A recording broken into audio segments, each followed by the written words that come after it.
based on 4 marks of question. So this comes in section D. Question number 1. Show that current in two long straight parallel wire exert force on each other.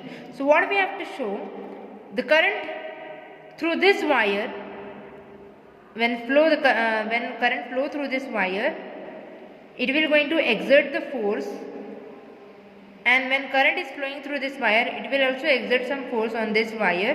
So we have to check what will be the relation for that. From right hand rule we have studied, if current will be anti-parallel, the force will be repulsive. Means current through this wire will flow from this and current through this wire will flow from this, then the nature of this will be repulsive. And if current will flow in the same direction, means when the current will be parallel current, they will attract each other. So we will consider first of all two long parallel wires separated by D and carrying current I1 and current I2 in same direction. So first of all we will calculate for same direction. Now according to the Lorentz force on the wire 2 be due to wire 1. So current I2. The magnetic field B due to the current in wire 1 is given by then F is equal to I2 mu naught I1 divided by 2 pi d and integration of dl. For this small element, suppose like this, so we have to calculate for all this length, that's why integration dl. So by a right hand rule we can get the direction of the field which is into the paper. The current is flowing in this direction and they are going into the paper. So the direction of force is toward the wire 1. The magnetic field direction is toward the wire 1 and it will be attractive force because both are current flowing in same direction. So force per unit length of wire will be, this integration will become L. This integration will become L, so you will get I2 mu naught I2 I1 L divided by 2 pi d. So force per unit length will come here, it will become F by L is equal to mu naught by 2 pi I1 I2 by d. If current is anti-parallel, then it will be repulsive. The force on a section of a length L of wire 2 due to the current in wire 1 will be given by F21 is equal to I2 B L. Okay. So that is nothing but mu naught I1 I2 L by 2 pi d, because F is nothing but what? IBL, and B is nothing but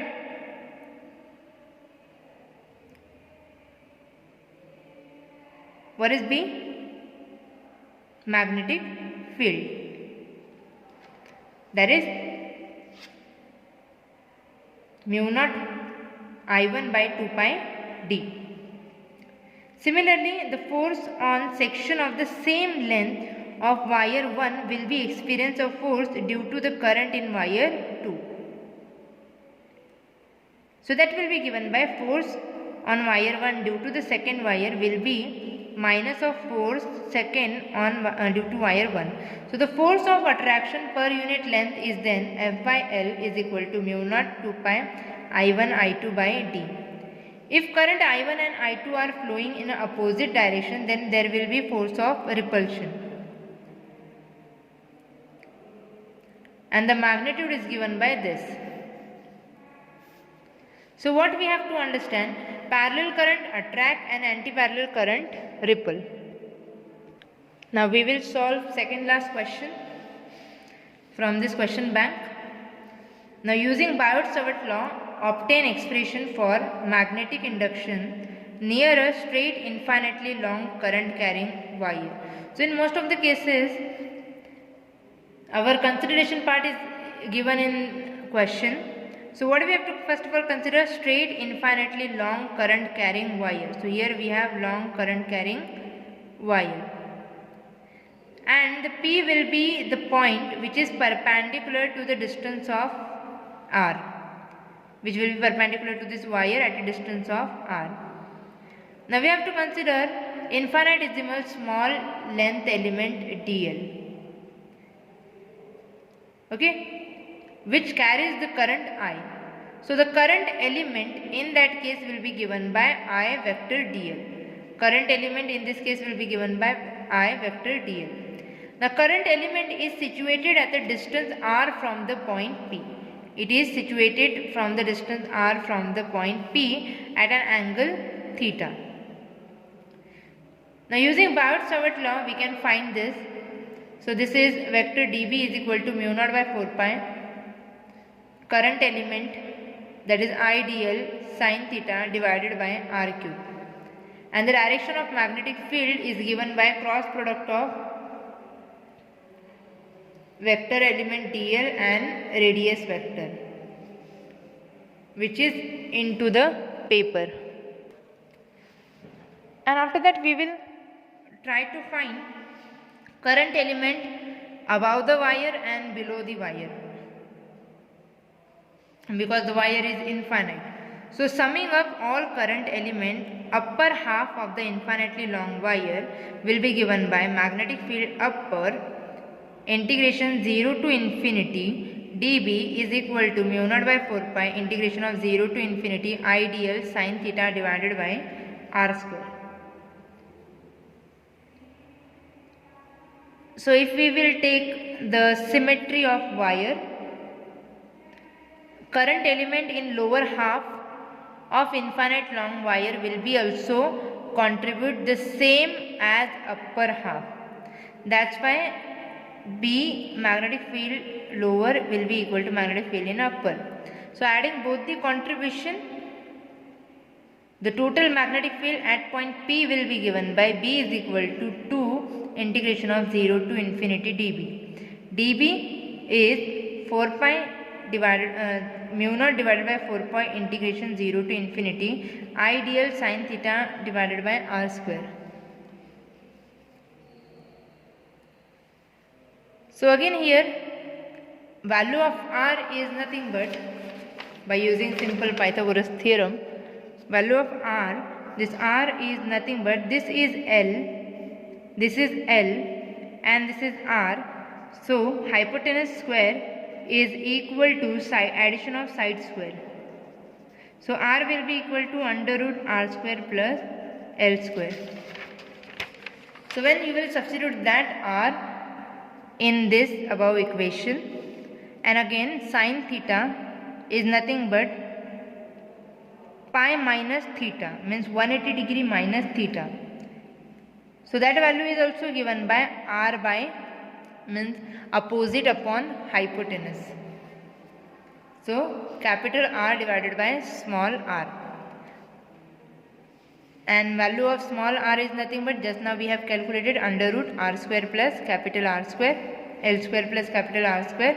So when you will substitute this both the quantity here and here, you will get B is equal to mu naught I r divided by 2 pi integration from 0 to infinity I dl value of r square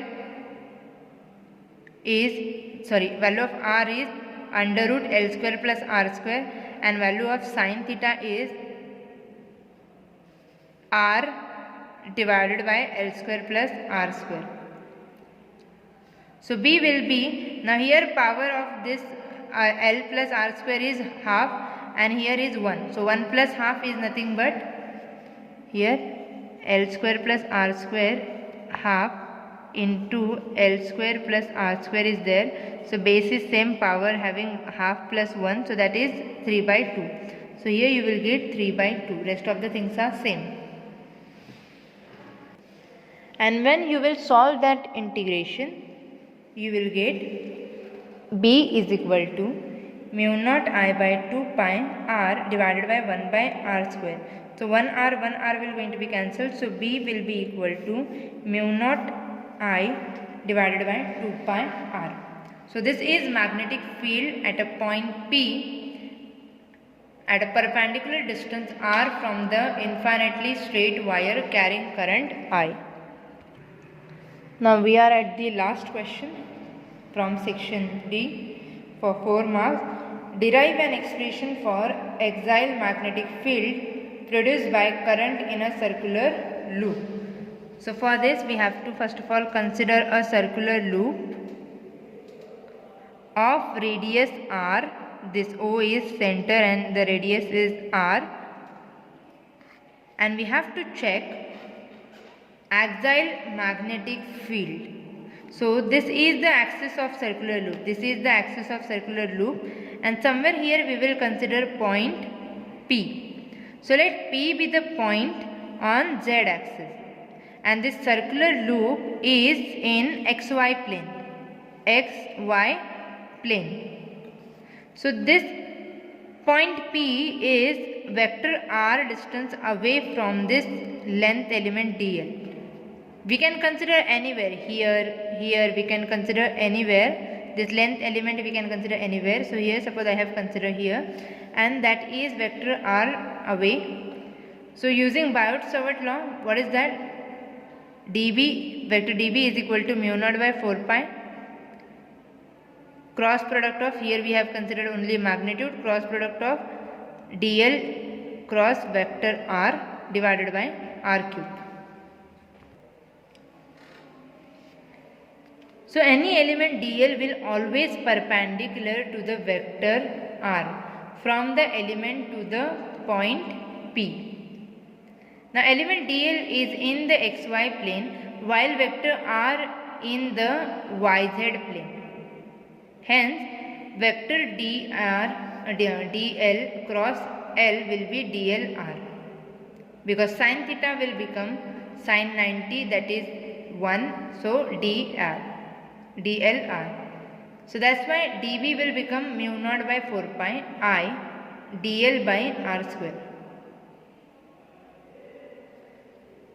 So r square is nothing but by using our Pythagoras theorem, r square plus z square. So dB will become mu naught by 4 pi I dl by z square plus r square, and the direction of dB is perpendicular to the plane formed by vector dl and vector r. And the z component of dBz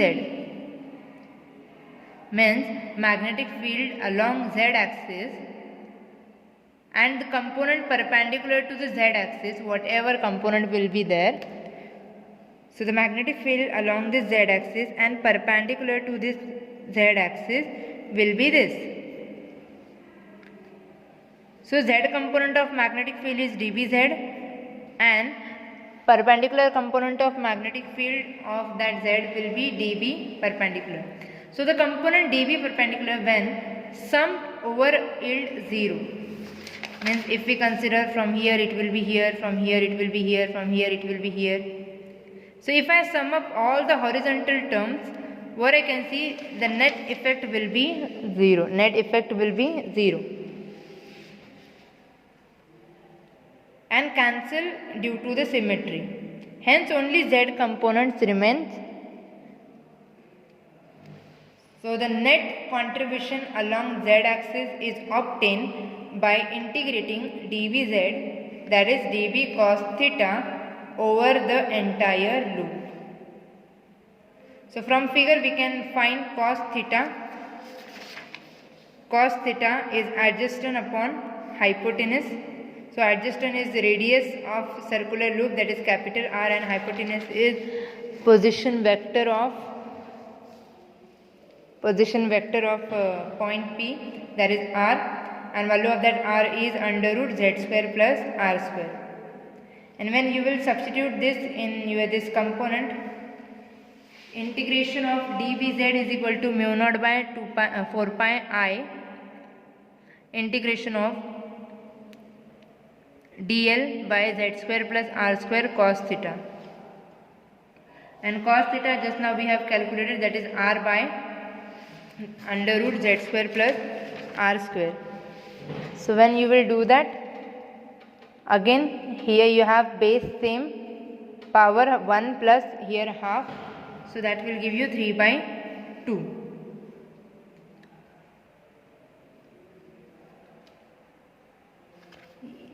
dl. So this integration dl is nothing but 2 pi r, because the shape is circular, and when you will join this all dl element, it will become circle. So circumference of circle is 2 pi r. So this equation will become mu naught by 4 pi I r divided by z square plus r square 3 by 2, 2 pi r. So this r and r will become r square, 2 and 2 will going to be cancelled, pi and pi will going to be cancelled. So bz is equal to mu naught by 2 I r square divided by z square plus r square 3 by 2. So this is magnitude of magnetic field due to current I in the loop of radius r on point at a P on the z axis of the loop.